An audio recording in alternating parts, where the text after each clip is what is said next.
Hello and welcome to the latest A.R.D. webinar with me, Andrew Dawkins, and myself, Rachel Blackhall. Lovely to have you with us, and apologies for the slight delay for this webinar, which was caused by circumstances outside my control, namely Dan giving me his cold. Thank you. The agenda for today will be covering what's been happening at A.R.D. Consultancy, the survey feedback, the budget announcement, tax year end, our usual market update, and then rounding off with any questions and answers. Sounds good.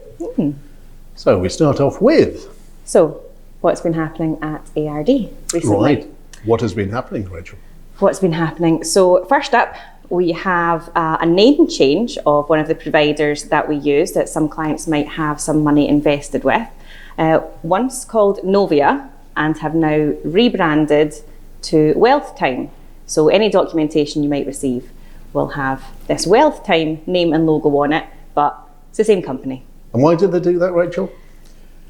Nobody knows, really. It's ridiculous. I mean, they thought Wealth Time summed up what they do. And it's like Novia really didn't. So, well, why did you call yourself Novia in the first place?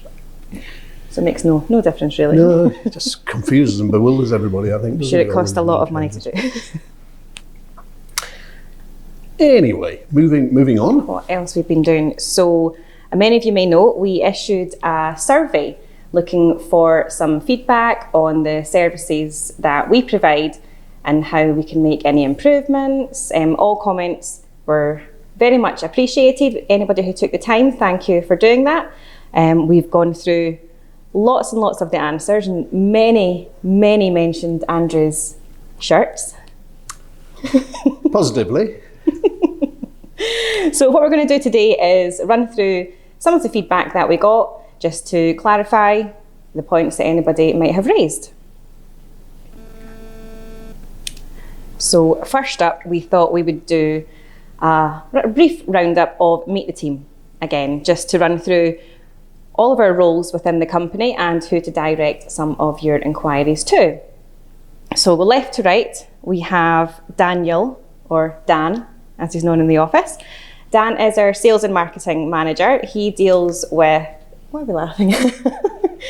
He deals with... I'm just waiting for you to explain what he actually does. Helps put on these things, the webinars, the cameras, all the fancy tech stuff that's over our heads a little bit. Dan will also normally sit down for the initial fact-find meetings with clients to gather all the information, one of the first steps that we do.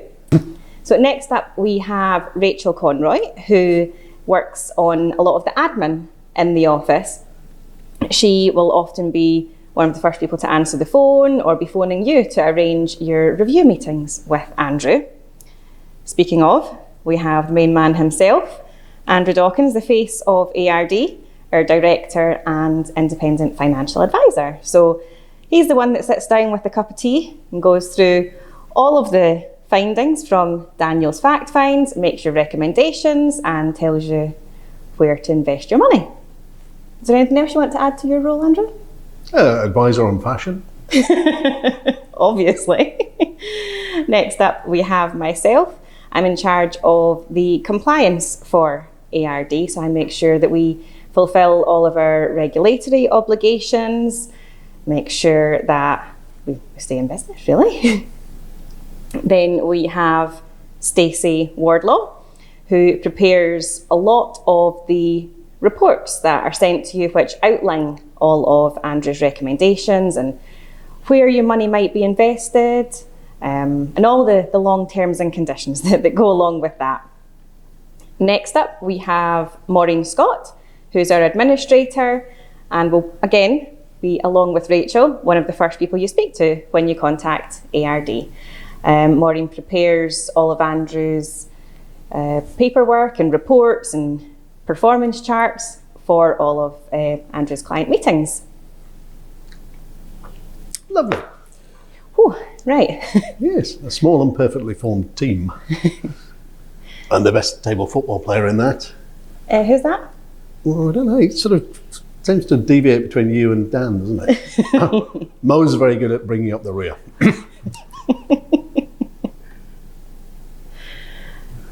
And next topic, we have the services that are provided by A.R.D. So do you want to just do a sort of general overview, run through of what services we provide? Yes, I think this came up in the questionnaire because of the fact that if you've been used to us giving you protection advice, you perhaps didn't know the other areas that we dealt with. And so we just thought it's a good idea just to run through the fact that we provide really advice on many areas of financial planning. Mm-hmm. The one thing probably we don't give advice on anymore that we used to do is mortgages. Yeah. Because of the fact that it was just getting too blooming complicated and taking too long to actually do. So anything really on the financial planning side of things, excluding mortgages. Savings and investments probably is our biggest area of advice. And for this, we're advising people how to save for the future. Yeah. So putting in money away on a regular basis, perhaps. And then for those people that have got money in the bank or building society or elsewhere, then just looking to make sure that on the investment side, the money does as well for them as possible. So this is looking at all forms of investments ranging from cash through to single company type investments, high-end products that could perhaps be of greatest risk to individuals, which are niche savings investment type things where potentially you could lose everything. Suitable for just one or two people with a small amount of their money, through to the more general types of investments which are suitable for a wide range. We also deal with things like ethical investing and also the ESG lines of investing as well. So there's something really for everybody. We also look at things like premium bonds and NSNI type savings and investments. So although that we concentrate a lot of the time on the general investments that we do, there is many different forms of savings investments that we can look at throughout the market. So if any company is open to business, we'll have a look at them and try and suggest the best things for you. Moving on to pensions. Right, so pensions, two basic types of pensions advice. One is for people building up a pot of money to use in retirement. So this is arranging brand new pensions for individuals, or looking at their existing pensions and whether there's advantages in leaving them where they are or making amendments or transferring them into a new arrangements.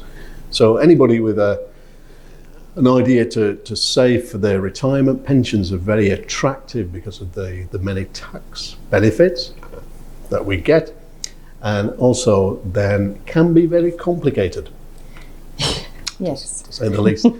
So our job really is to try and cut through the gobbledygook, try and see what people have got, put into words of one syllable, project how much they're going to have in retirement, and then take the appropriate action, either to set up a new pension, to transfer pensions over, or to leave things as they are. Then the other end of pensions is when people get to the point of wanting to take the benefits out. And for this, we can arrange various different types of arrangements. The old-fashioned annuities, whereby in return for your pension pot, an insurance company will give you an income for life. And then we have the newfangled pensions, which allow you to access your pension money in a flexible way. So flexible access drawdown. These have become very popular, but again, we think for both types of pensions, they need advice. Yes. Because of the ever-changing rules and regulations, every political party likes to stick their oar in and just shake things up, which means more and more legislation. So, and a lot of times when you start with your pension income, it may be difficult to amend it going forward. So we think at least at the beginning of your journey into retirement, you should take financial advice. We also do protection. And what does that mean? Well, protection in this case, we're not talking about insuring your home or your car, but we're insuring the most important things in your life, which is insuring your life. So in the event of the unfortunate happening, how's that going to leave your family? How's that going to leave the tax man in terms of inheritance tax? And we can look at putting schemes in place which gives you, your dependents, your loved ones, or the tax man, the money that they need at that particular point in time. excuse me. We can also look at things such as those people at work, protecting income in the event of being away because of pooliness. So if they have a sickness or accident or disability and their employer stops paying a salary, or for those people self-employed, their income dries up, then there are ways of ensuring that you get a regular income until you're fit again to return to work. We also advise on critical illness insurance, and this is where you die a little bit. So with death, any fool doctor can diagnose that. With most people though, yeah, it's not a great turn on, but what we perhaps may see is the need for protection should we have a serious health issue, the big three being heart attack, stroke and cancer. If any of those affect us, we don't know how it may leave us, but we can arrange for a lump sum, tax-free, to be paid on diagnosis usually of one of many serious life-threatening or not so life-threatening critical illnesses. So it's financial protection. And then we can insure the family in the event of unfortunate, so in the event of a death or a critical illness, and income can also be paid to dependents. So many different types of protection, and being independent means we can look at the whole market for you. Led nicely on to the independent bit. So this is one of our strengths, that we're not linked to one group. It's our own business here. We're not beholden to anybody. The only people we answer to are the most important people we have, which is you, our client. So we're able to look at the whole market. There's some companies that we choose not to deal with because, quite frankly, they're rubbish. Service is a big one. Service is a very big one, yes.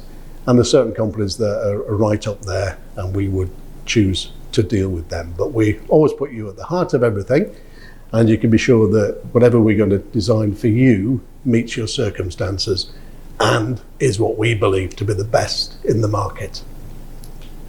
And then moving on, so how are we paid to provide these services that you just explained? Right.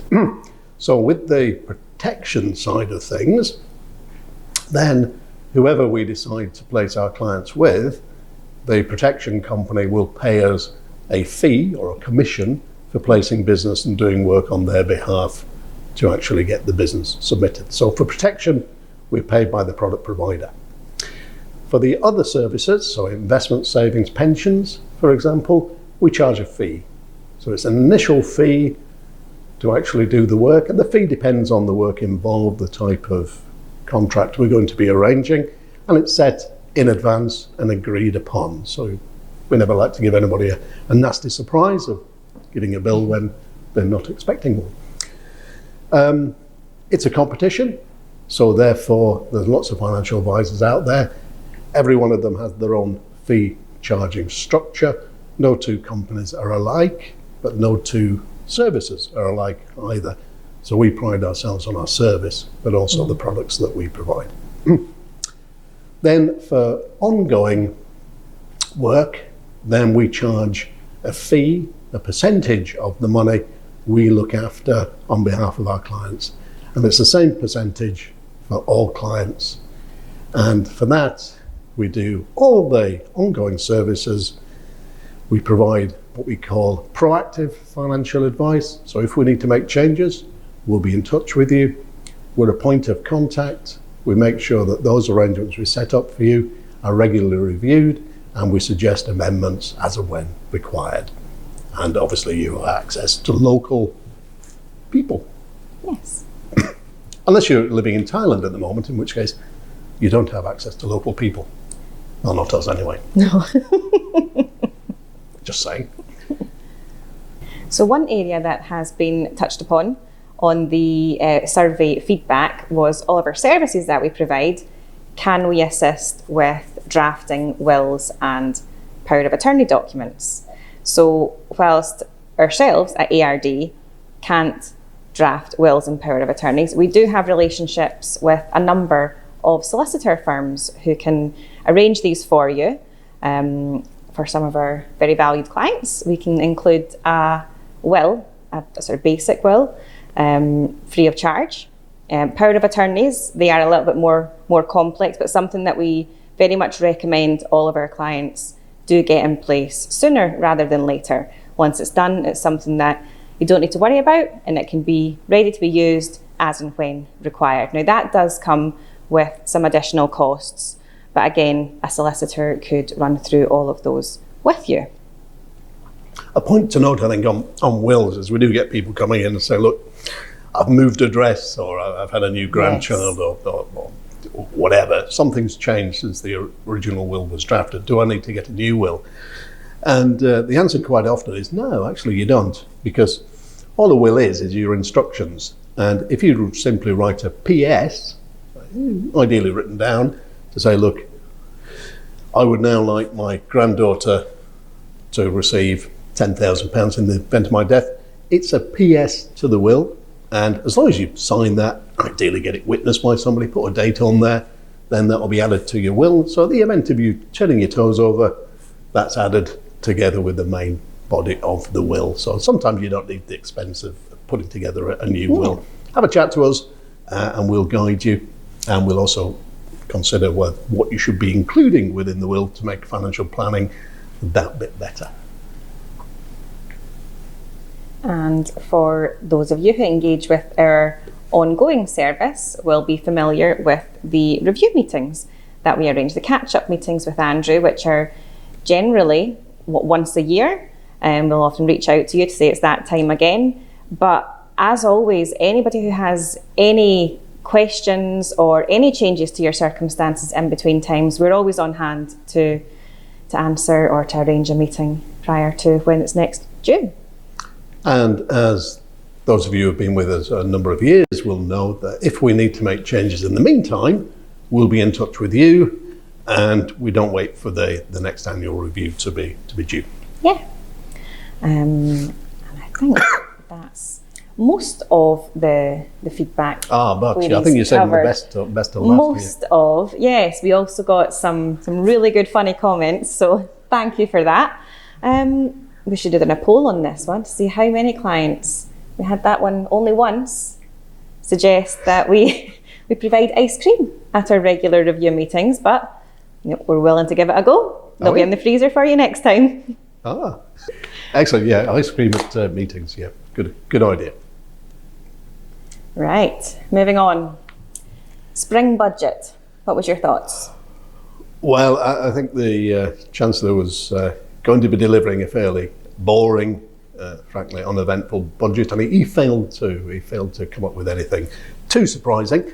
But there's a couple of things. He's going in the right direction. One is reducing national insurance contributions for employees and also the self-employed.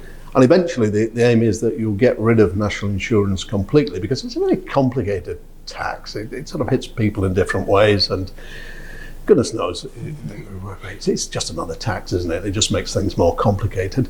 But he didn't do anything to reduce employers' national insurance contributions, and it seems a bit weird that an employer has to pay the government for employing people. Why? Anyway, there we go. So, yeah, doing that with effect from this April, so that will come in before the election. Another thing was confirming the pensions, that the lifetime allowance, which limits contributions into pensions just above £1 million, has been abolished. So really you can put in sort of a sizable amount now into a pension. You're still restricted in terms of the amount of money you can take out tax-free, and restricted regarding the death benefits. But for the vast majority of our clients, really no major impact here. We don't see too many people above the £1 million level for pensions, but we're seeing more of them as the allowances kick in at a lower level. So it's just confirming that. The other thing that was talked about, but I doubt we're ever going to see this, is a UK ISA, allowing you to invest up to £5,000 in a non-specified UK fund. Very difficult. It's good that they're increasing, I think, the allowance to £25,000, because the current ISA allowance is £20,000. So £25,000, good, long overdue. But the difficulty is you're actually then directing people into a specific form of investment, and it's got all sorts of complications with that. But surely you should be choosing investments which perform the best for you. And if the UK investment's performing the best, fantastic, get your money in there. If not, then why should you be, oh gosh, well, we've got to shove money in this, even though it's not a very good investment.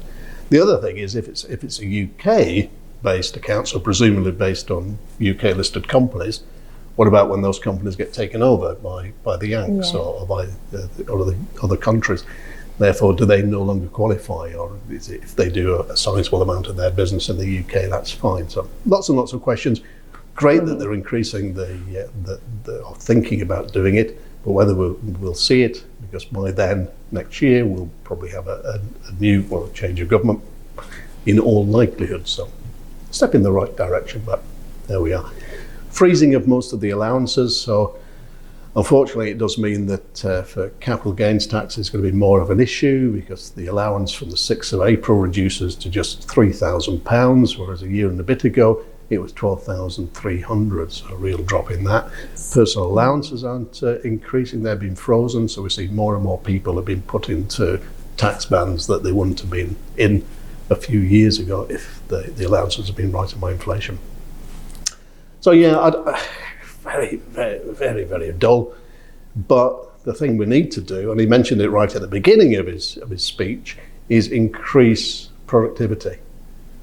Because unfortunately, as a nation, the numbers in the UK are increasing, which is quite good, but the difficulty is our wealth isn't increasing. So although we may be the 5th or 6th largest country in the world in terms of the economy, when you divide it by the population, then we're coming at number 20, 21 position. So we do need something to stimulate, get people out, and I think it should be lower taxes, which will then stimulate people to work harder, do more things, and grow the economy. What do you think, Rachel? Yeah, everything you just said. Thank you. You're not just a yes man, I like it. Next then. Is that us rounded up? Yeah. So moving on, we do have the end of the tax year fast approaching. So a final reminder to anybody who is thinking about making that pension contribution or ISA contribution before the end of the tax year. We don't have a lot of time left with Easter being early, and also the providers set in their deadlines well before the 5th. So if anybody is thinking about making any contributions, making use of ISAs and pensions, or junior ISAs, or perhaps a pension for your spouse, anything like that, please let us know as soon as possible. Market update. What has been happening in the world of investment markets? Right, well, I'll be very quick on this. Thank goodness. And because you get our regular monthly bulletins that we put together, Daniel and myself, but it's been a really, really good start to the year. We're getting back to some form of normality. We're getting the rush in now, and of course, as ever, we tell you to remain invested. Indeed, the best time to invest is when markets fall. And what we're seeing now is that, our clients have done just that, but now everybody else is getting back into the market. And we're like, where were you a year and a half, 2 years ago? So markets throughout the world really are at new heights. Over in Euroland, things are doing very, very well in most countries there. The CAC is up to new record heights. Biggest market in the world by a mile over in America. Again, scaling new heights. Fantastic. Even the FTSE started to wake up a little bit. So we're doing really, really well, all on the back of, well, there's been no change. There's been no change, really. Interest rates haven't moved. The UK is still at 5.25. The US, 5.25 to 5.5. No change. It's market sentiment. It's market sentiment, and that's driving things, hoping that there's going to be increases in productivity, increases in output, increases in market confidence, but also then a reduction eventually in interest rates. Long overdue, and as you know, for years we've been saying these stupid central bankers got it so badly wrong when the pandemic hit. So it's a very, very positive start to the year, and we expect the year itself to continue in a positive vein. Good. And then today, so what we're going to do is, as we always do, have a look at some of the top 10 holdings in our higher equity portfolios. So there's a bit of a theme going on today, and we'll kick things off with... Is it fruit? with Apple. No. So in 2020, Apple had the ambition to create and build a car that would drive entirely on its own using a fancy computer system. No steering wheel, no pedals. Some of the designs didn't even have front or back windows, believe it or not. They were told by some experts that that dream might be a step too far to be able to work in the real world. But they were determined and carried on with lots of different variations of the design. The project itself cost around $1 billion a year, but that's now been put out of its misery. They announced just last month that they're giving up on developing a car, for now anyway. They've been having a bit of a tough time recently, contending with the slowdown in China, where iPhone sales have dropped drastically over most recent weeks and months, down 24% in the first 6 weeks of this year. The share price has also suffered a bit.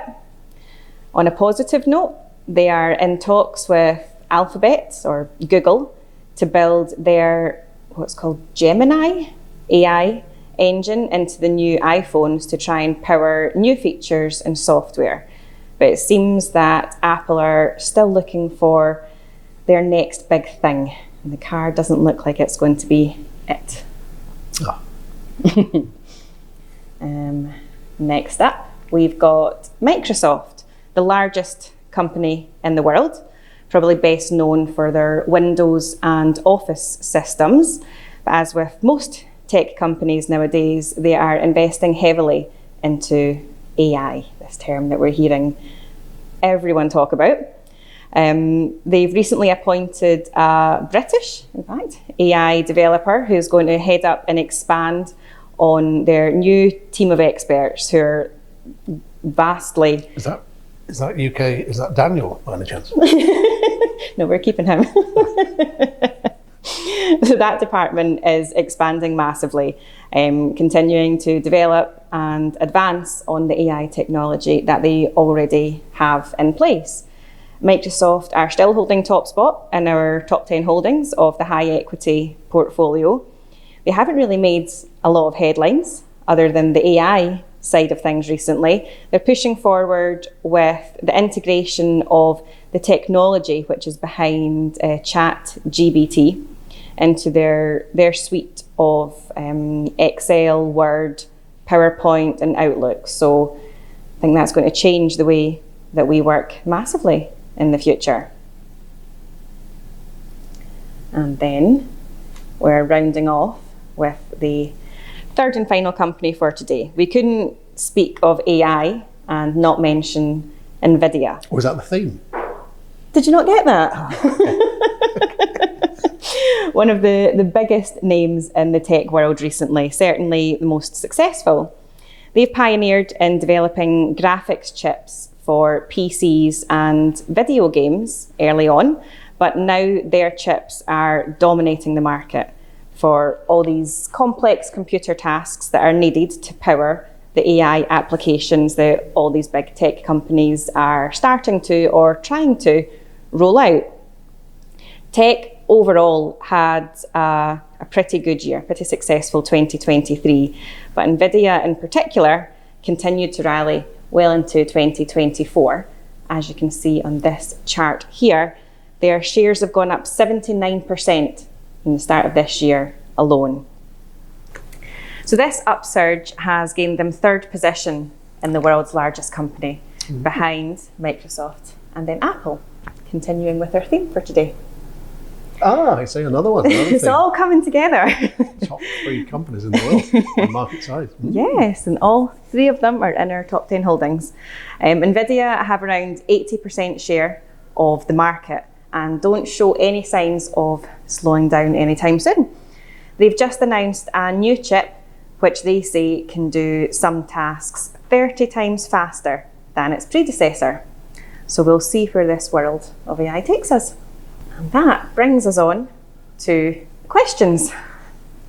Questions, okay. So the first question we have. Yes. The first question we have, Richie, is... The first question we have is, what do you think is going to happen with the elections? Well, I mean, the elections, there's several elections all over the world at the moment, or planned in the within 2024. So the ones we get asked about most are the UK general election. At some point, it could actually linger into 2025. Anyway, we'll assume it's this year, and then the presidential election, which is the 5th of November. Wonder how we're going to remember that day. Well, it always is, whenever we have an election, the prices just before the election always dip. So stock markets always come down a wee bit, and then no matter who wins, they always go back up again. And funnily enough, over in America, they increase when the Democrats win slightly more than when the Republicans win, which is a bit weird, because you would think it'd be the other way around, because generally the Republicans, similar to the Conservatives here, are more in favour of low taxes and public expenditure being under control and such things. So more favourable to the stock market, you think, but actually history shows us that it's the opposite, in terms of perhaps thinking that things are not going to be as bad as all that. So I think in the UK, I think the first time ever, wasn't it, when we went down to London towards the end of last year to speak to some of our fund managers, there were one or two saying, well, actually, I think we'd prefer a Labour government. There's a bit of stability. So the Labour Party has really put their hands up to say, well, we're going to be a responsible pair of hands, and we're not going to do anything too dramatic.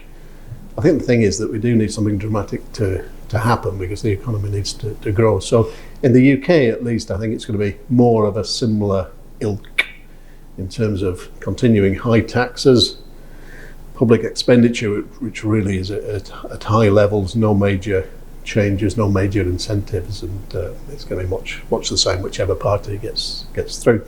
If it's a hung parliament, then it's going to be very similar, because of the fact that then you're going to have to perhaps get some consensus, which is probably no bad thing.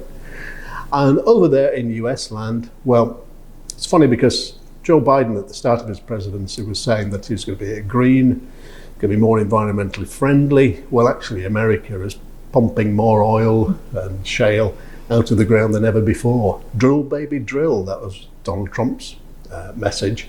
And it's actually working under Biden, but he's keeping quiet about that. So much so that the US is now a major net exporter of energy.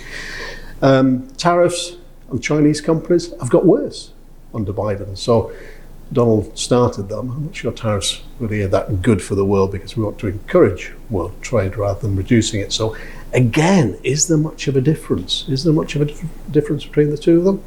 The economy is doing very, very well, despite the stupid central banks. So I don't think it's going to have a huge difference, really. Not as dramatic as when Donald won and Leicester won. And what was the third thing? Oh yeah, Brexit. So that was a dramatic year, but I think this year is going to be much the same as many other years. Yeah. So there we go. That's question number one. What's your view, Rachel? This isn't my area of expertise, but I like to listen to your opinions. All right, okay. I'll take the next question, though. If you would, 'cause what is this question? A.B.R.D.N. So pronounced Aberdeen. For some of our clients who might have had money invested on the Aberdeen Wrap platform. What's the question? Well, the question is, clients who had money with them, why do they keep receiving paperwork? Good question. I was going to expand upon that in my answer. Right, okay. Sorry. So, clients who had money with Aberdeen and perhaps have transferred away, don't have any money there anymore, are phoning us to say that they keep receiving paperwork. And what this is down to is Aberdeen will keep the accounts open for a period of 13 months after your money might have transferred away or cashed in, or it's to allow for any residual interest or dividend payments that would have been due to you. So you will continue to receive these statements. They will look at the account on month 5 and then month 10 and sweep this money up, transfer it to your new provider. However, if you've had, say, a significant dividend or interest payment received and you've got a letter about it, if you give us a call, we can force that action a little bit quicker than waiting for Aberdeen to do their sweeps at the 5-month and 10-month point before fully closing down your account after 13 months. So just to let you know, that might be why you're receiving these paperwork when you think it's all transferred away. There's just for residual payments that are due to you that hadn't been paid by the time the transfer had happened. Did that make sense? Sorry, I slumbered for a moment there. Yeah, perfect sense. Thank you very I'm much. sure it made sense to somebody. Yes. Thanks for sending in that question, whoever you were. So on that note, I think that's us for today. It is. That's all that's left to do is wish you a very, very happy day and a happy Easter. Happy day and happy Easter from all the team here. We'll be closed for Good Friday and also Easter Monday. Yes, we will.